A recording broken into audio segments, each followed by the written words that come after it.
வாழ்க, குருவே துணை, குரு அடி போற்றி. நேயர்கள், ஜோதிட அன்பர்கள் அனைவருக்கும் அன்பான வணக்கங்கள். நான் உங்கள் வாழ்க வளமுடன் ஜோதிடர் ஸ்ரீ குரு சுந்தர வடிவேல். இப்போ பார்த்தீங்கன்னா 2025 செப்டம்பர் மாத பலாபலன்கள் ஒவ்வொரு ராசிக்கும் எப்படி இருக்கும், என்ன செய்யலாம், என்ன செய்யக்கூடாது, என்ன விதமான வழிபாடுகள் உகந்ததாக இருக்கும், நட்சத்திர பலன்கள் எப்படி இருக்குது அப்படிங்கிறதை பற்றி முழுமையாக நம்ம விரிவாக ஒவ்வொரு ராசிக்கும் நம்ம பார்க்க இருக்கிறோம். இந்த செப்டம்பர் மாதத்தோட நிறைய விஷயங்கள் நடக்க இருக்குது. அது என்ன அப்படின்னு பார்த்தீங்கன்னா, 4 கிரகங்களின் பெயர்ச்சி இருக்கக்கூடிய மாதம் அப்படின்னா அந்த செப்டம்பர் மாதம் தான். பார்த்தீங்கன்னா தொடர்ச்சியாக 13ஆம் தேதி செவ்வாய் பகவான் பயிற்சி ஆகிறார், செப்டம்பர் 13.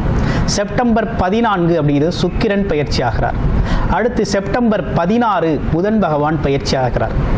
அடுத்து செப்டம்பர் 17 சூரியனும் பார்த்தீங்கன்னா அடுத்த ராசிக்கு பயணம் போகிறார். அப்போ இந்த காலகட்டத்தில் பல்வேறு விதமான மாற்றங்கள், கிரகத்தின் மாற்றம் எப்படி நடக்குது அப்படிங்கிறத பொறுத்து ஒவ்வொரு ராசிக்கும் பல்வேறு விதமான மாற்றங்களை, முன்னேற்றங்களையும் எதிர்பார்க்கக்கூடிய மாதமாக இந்த மாதம் அப்படிங்கிறது அமைஞ்சிருக்குது.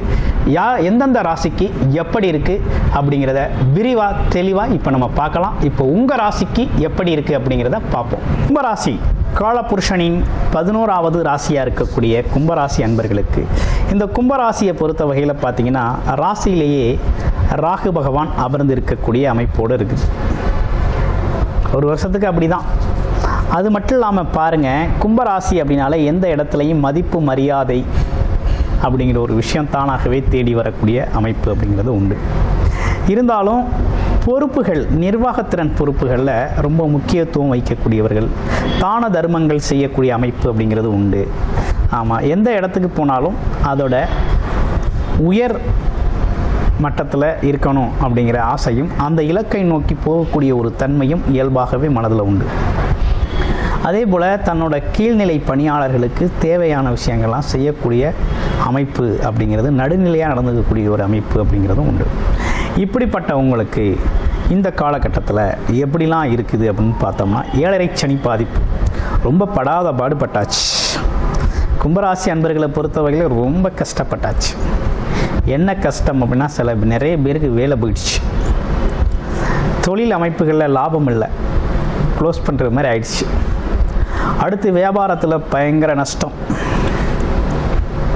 அப்படிங்கிறதெல்லாம் ஏற்பட்டுருச்சு. அதுலேயும் வெளிநாட்டில் வேலை பார்க்கக்கூடிய கும்பராசி அன்பர்களுக்கெல்லாம் வேலையில் ரொம்ப ஸ்ட்ரகிளிங், ரொம்ப ப்ராப்ளம், எக்கச்சக்கமான ப்ராப்ளங்களை சந்திச்சாச்சு.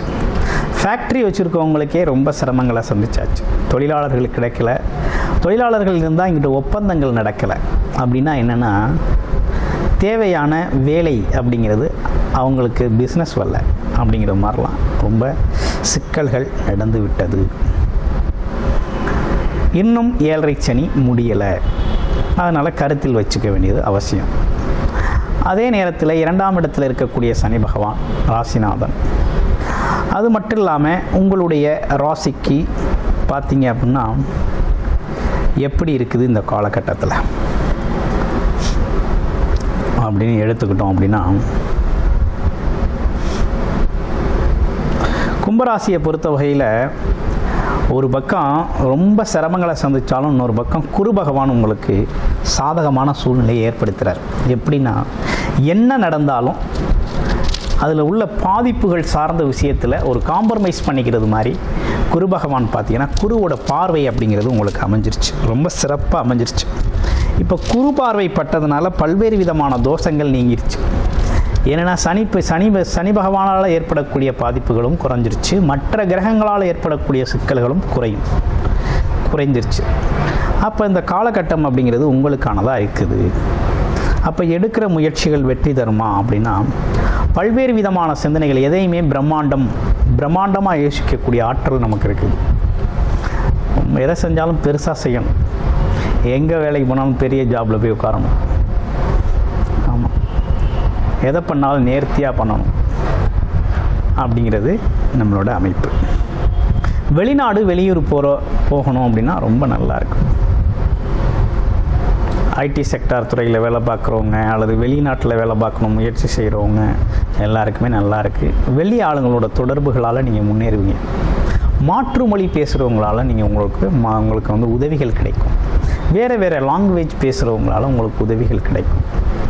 ஆமாம், இடமாற்றம் அப்படிங்கிறது உறுதியாக இருக்குது. வேலைக்காக தொழிலுக்கான இடமாற்றங்கள் ரொம்ப உறுதியாக இருக்குது.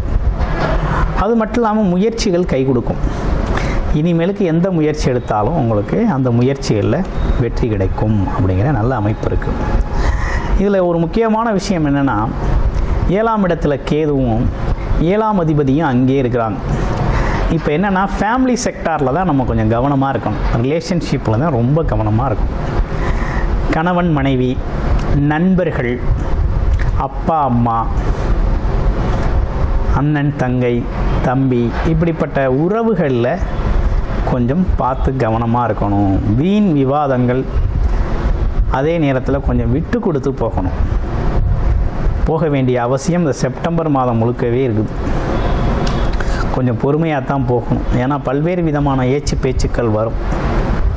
அதனால் அதெல்லாம் கொஞ்சம் காதில் வாங்கி பொறுமையாக சகிப்புத்தன்மையோடு இருக்க வேண்டிய காலகட்டமாக இந்த காலகட்டம் அப்படிங்கிறது இருக்குது. அதே நேரத்தில் மனைவியோட உடல் ஆரோக்கியத்தை கொஞ்சம் கூடுதல் கவனம் அப்படிங்கிறத எடுத்துக்கங்க. அது ரொம்ப நல்லது. அப்புறம் குழந்தைகள் அப்படிங்கிற ஒரு விஷயம் ரொம்ப நல்லா இருக்குது. குழந்தைகளோட அமைப்பும் நல்லா இருக்குது. குழந்தைகளை வெளிநாட்டுக்கு படிக்க அனுப்புறது, வேலைக்கு அனுப்புறது, குழந்தைகளுக்காக ஒரு முயற்சி எடுத்தது எல்லாமே சக்ஸஸ்ஃபுல்லாக இருக்கும். குழந்தைகளும் இந்த காலகட்டத்தில் உங்களுக்கு உதவிகரமாக இருப்பாங்க. அந்த விஷயம் ரொம்ப நல்லா இருக்குது. உடல் ஆரோக்கியம் எப்படி இருக்குது அப்படின்னு பார்த்தோம்னா, உடல் ஆரோக்கியம் சார்ந்த விஷயங்களில் கொஞ்சம் கவனம் எடுத்துக்கணுங்க. அடிவயிறு சார்ந்த பிரச்சனை, வயிறு, குடல் சம்மந்தப்பட்ட பிரச்சனைகள், இதெல்லாம் கொஞ்சம் கவனம் வேணும். அப்போ சாப்பிட்ற உணவு மேலே கொஞ்சம் அக்கறை வேணும். உணவுகள், துரித உணவுகளில் பார்த்தீங்கன்னாக்க உங்களுக்கு எது மிகச் சரியானதாக இருக்குது அப்படிங்கிறத பார்த்து சாப்பிட்றது ரொம்ப நல்லது. அப்படி பண்ணுறது தான் உங்களுக்கு நல்லது. ஏன்னா உணவு சார்ந்த விழிப்புணர்வு அவசியம். அதே போல் டைமிங் ரொம்ப முக்கியம். ஏன்னா வயிறு சார்ந்த விஷயம், நரம்பு சார்ந்த விஷயம், சூடு, ஓவர் ஹீட்டு, இந்த மாதிரி விஷயங்கள்லாம் வந்து உங்களுக்கு அடிவயிறு சார்ந்த பிரச்சனைகளை உருவாக்கும். அதனால் அது சார்ந்த விழிப்புணர்வும் கவனமும் எடுத்துக்கங்க. எண்ணெய் ஆயில்மெண்ட், அதாவது எண்ணெய் தேய்க்கிறது உடம்புல வந்து பார்த்திங்கன்னா எண்ணெயை கொஞ்சம் சேர்த்துக்கங்க. எண்ணெய்னா என்னென்னா நல்லெண்ணெய் சொல்லுவாங்கள்ல, நல்லெண்ணெய் தேய்ச்சி கொஞ்சம் உடம்புல கொஞ்சம் ஹீட்டு, வெப்பத்தை குறைச்சிக்கிறது அப்படிங்கிறது ரொம்ப நல்லது. குறைச்சிக்கிட்டிங்க அப்படின்னாக்க கொஞ்சம் வயிறு சார்ந்த இஷ்யூஸ் இருக்காது. அதே போல் உணவுகளும் கொஞ்சம் மிதமான உணவுகளை எடுத்துக்கணும். அடுத்து பாருங்கள், வேறு என்ன விஷயங்கள் இருக்குது அப்படின்னா, முதியவர்களுக்கெல்லாம் எப்படி இருக்குது அப்படின்னா, முதியவர்கள் இந்த காலகட்டத்தை பொறுத்த வகையில் எதுவும் புது முதலீடுகள் செய்யலாமா அப்படிங்கிறதெல்லாம் சில பேருக்கு யோசனை வருது. முதலீடுகள் சார்ந்த விஷயத்துக்கு ரொம்ப சாதகமாக இருக்கா அப்படின்னா, செப்டம்பர் மாதம் 17ஆம் தேதிக்கு பிறகு தான், 17-18 தேதிக்கு பிறகு தான் இது சார்ந்த விஷயத்தில் நீங்கள் முடிவெடுக்கணும். இப்போதைக்கு இது சார்ந்த அமைப்புகள் கொஞ்சம் தள்ளி வச்சுக்கிறது நல்லது. அடுத்து பேசுகிறது கொஞ்சம் பார்த்து பேசுங்க.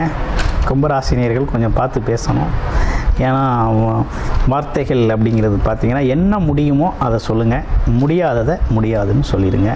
அதே நேரத்தில் அதை வந்து மிதமாக பேசுகிறது அப்படிங்கிறது ரொம்ப நல்லது. ஏன்னா பிறருக்கு நம்பிக்கை கொடுத்துட்டு சில விஷயத்தை செய்ய முடியாமல் போயிடுச்சு அப்படின்னா அது உங்களை ரொம்ப பாதிக்கும். அதே போல் நீங்கள் செய்ய வேண்டியன்னா தர்ம காரியங்கள், புண்ணிய காரியங்களில் அதிகமாக இந்த காலகட்டத்தில் ஈடுபட்டால் ரொம்ப நல்லது. கோவில் காரியங்கள்லாம் ஈடுபடுங்க. கோவில் சார்ந்த விஷயத்துக்கு உங்களால் முடிஞ்ச நன்கொடைகளை கொடுங்க, ரொம்ப நல்லாயிருக்கும். அடுத்து பாருங்கள், வேறு என்ன அப்படின்னு பார்த்தோம்னா, உங்கள் ராசியில் இருக்கக்கூடிய நட்சத்திரங்களுக்கு என்ன பலன் அப்படின்னு பார்க்க போகிறோம். முதல் நட்சத்திரம் அப்படின்னு எடுத்துக்கிட்டோம் அப்படின்னு கேட்டிங்கன்னா அவிட்ட நட்சத்திரம். அவிட்ட நட்சத்திரத்துக்கு எப்படி இருக்குது அப்படின்னு பார்க்கல, வெளிநாடு வெளியூர் போகிறது, எடுத்த முயற்சிகள் கை கொடுக்கறது, பயணங்களால் வெற்றி பெறுறது, சேல்ஸு மார்க்கெட்டிங் துறைகளில் இருக்கிறவங்களுக்கெல்லாம் நல்ல காலமாக இருக்குது. அடுத்து பாருங்கள், சதய நட்சத்திரம். சதய நட்சத்திரத்துக்கு எப்படி இருக்குது அப்படின்னா, ஆசைகள், கனவுகள் அப்படிங்கிற ஒரு விஷயம், எண்ணிய எண்ணங்கள் ஈடேறக்கூடிய ஒரு அமைப்பு அப்படிங்கிறது உருவாகுது. இருந்தாலும் பார்த்தீங்கன்னாக்க ஒரு நிதானத்தோட பயணம் செய்ய வேண்டிய அவசியம் அப்படிங்கிறது இருக்குது. வெளிநாடு வெளியூர் போகலாம். ஆமாம், அது மட்டும் இல்லாமல் பார்த்தீங்கன்னா தொழில் சார்ந்த, வேலை சார்ந்த அமைப்புகளில் கொஞ்சம் கூடுதல் கவனம் அப்படிங்கிறத எடுத்து செயல்படுங்க, ரொம்ப நல்லாயிருக்கும். பூரட்டாதி நட்சத்திரம். பூரட்டாதி நட்சத்திரத்துக்கு எப்படி இருக்குது அப்படின்னு பார்க்கையில், குலதெய்வ கோயிலுக்கு அடிக்கடி போயிட்டு வாங்க. குரு பகவான் வழிபாடு அப்படிங்கிறத பண்ணிக்கோங்க. குழந்தைகளோட உடல் ஆரோக்கியம், குழந்தைகள் சார்ந்த விஷயங்கள்லாம் ரொம்ப நல்லாயிருக்கும். குருமார்களோட சந்திப்பு உங்களுக்கு மிகப்பெரிய ஆற்றலை தரும். ஆமாம், உங்களுக்கு நம்பிக்கை தரக்கூடிய அமைப்பு அப்படிங்கிறதெல்லாம் இருக்குது. அப்போ முன்னேற்றமான காலகட்டம் அப்படிங்கிறது இந்த காலகட்டத்தில் இருக்குது. இருந்தாலும் என்னென்னா, உங்களுடைய பிறப்பு ஜாதகம் சப்போர்ட் செய்யணுங்க. பிறப்பு ஜாதகத்தில் நல்ல தசாபுத்தி அமைப்புகள் இருந்தால் மட்டும்தான் நல்ல விஷயங்களையே அனுபவம் செய்ய முடியும். அப்போ பிறப்பு ஜாதகத்தின் தசாபுத்தி அமைப்புகள்லாம் எப்படி இருக்குது, இந்த காலகட்டத்தில் கோச்சார நிலைகள்லாம் இப்படி இருக்குது. அப்போ கிரக நிலைகள் நீங்கள் பிறந்தப்போ இருந்த கிரக நிலைக்கும் இப்போ இருக்க கிரக நிலைக்கும் எதெல்லாம் மேட்சிங்காக இப்போ வரையில் நமக்கு நல்ல விஷயங்கள், எந்த செக்டாரில் நம்ம முயற்சி பண்ணணும், எது சார்ந்த துறைகள் நமக்கு சரியாக இருக்கும், வேலை தொழிலுக்கான முயற்சி எடுக்கிறதா, இல்லை குடும்ப அமைப்புகளில் ரிலேஷன்ஷிப்பை சரி பண்ணுறதுக்கான முயற்சி எடுக்கிறதா, இல்லை பார்த்தீங்கன்னாக்க படிப்பு சார்ந்த விஷயங்கள் குழந்தைகளுக்கான முயற்சிகள் எடுக்கிறதா, எது அது அப்படிங்கிறதெல்லாம் பிறப்பு ஜாதகத்தின் அடிப்படையில் நீங்கள் பார்த்து இதோட இப்போ இதில் இருக்கக்கூடிய சாதக பாதகங்களோடு ஒப்பிட்டு நீங்கள் பயன்படுத்தினீங்க அப்படின்னா ரொம்ப சிறப்பாக இந்த காலகட்டத்தை கடந்து போகக்கூடிய நன்மைகளோடு கடந்து போகக்கூடிய அமைப்பு அப்படிங்கிறது உருவாகும். நன்றி, வணக்கம், வாழ்த்துக்கள்.